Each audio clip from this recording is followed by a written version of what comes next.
প্রথম কথা তাদেরকে জিজ্ঞাসা করেন যে ভাই, পকেটে মোবাইলটা আছে, নামাজ পড়ছি, রিং বাজতে শুরু করেছে, তবে এখন নামাজ কি চালিয়ে যাব না নামাজটা বন্ধ করে দেবো বলেন তো? ইমাম আবু হানিফা রাহিমাহুল্লাহ এই ব্যাপারে কি ফতোয়া দিয়েছে একটু দেন বা বলুন তো, ফতোয়া দেওয়া সম্ভব? ইমাম আবু হানিফা রাহিমাহুল্লাহ মোবাইল প্রসঙ্গে কোনো ফতোয়া দিয়ে গেছে?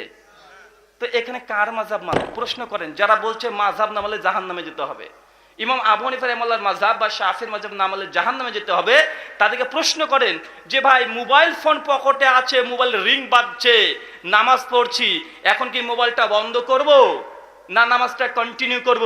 ইমাম আবু হানিফা রাহিমাহুল্লাহর ফতোয়া দেন কলা আবি হানিফা বলে, ভাই দেওয়া সম্ভব?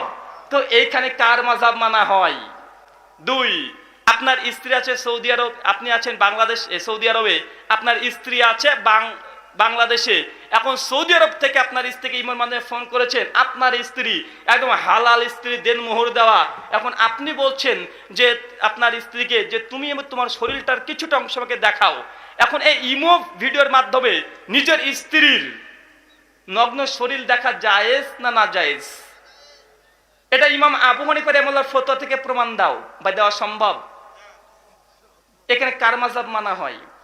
ফেসবুকের মধ্যে চ্যাটিং চলছে, একটা নারী একটা পুরুষ, দিনই আলোচনা চলছে, নারী পুরুষ যুবক যুবতী, এটা জায়েজ না না জায়েজ?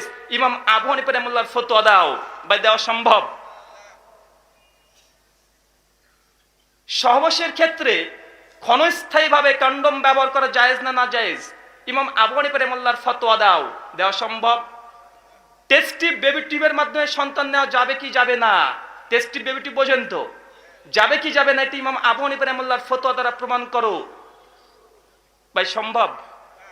এরকম কয়েক লক্ষ কোটি কোটি মাসালা নতুন আছে, যেগুলো ইমাম আবু হানিফা, শাফিঈ, মালিক, আহমেদ ইবনে হাম্বল রাহিমাহুল্লাহ তাআলা তাদের থেকে কোনো কিছু প্রমাণিত নয়। বলুন তো, এই নতুন মাসালাতে কাকে মানে?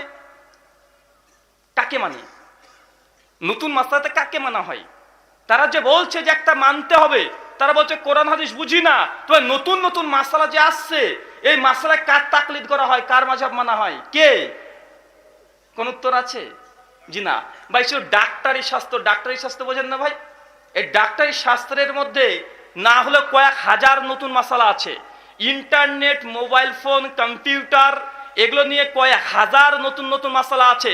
এমনকি অত দূরে যাওয়ার দরকার নেই ভাই, মাইকে আজান দেওয়া যাবে কি যাবে না, ইমাম আবু হানিফার মধ্যে ফতোয়া দাও, দেওয়া সম্ভব? তা দেয় কি দেয় না? ওরা বলে আহলে হাদিস লা মাযহাবি, তোমরা মাইকে আজান দাও, এটা বিদআত। কেন? কোরআন হাদিস দ্বারা প্রমাণিত নয়, পাল্টাই অ্যান্টি ভেনাম তাদেরকে টিট ফর ট্যাট। ভাই বলুন, মাইকে আজান দেওয়া যাবে কি যাবে না? ইমাম আবু হানিফার ফতোয়া তুমি দাও না, আগে তুমি দলিল চাও কেন? তুমি দাও আগে যে ইমাম আবু হানিফা রাহিমাহুল্লাহ, শাফিঈ, মালিক, আহমেদ ইবনে হাম্বল তারা এই মাসআলা কি দিয়েছে ভাই, আজান মাইকে দেওয়া যাবে কি যাবে না?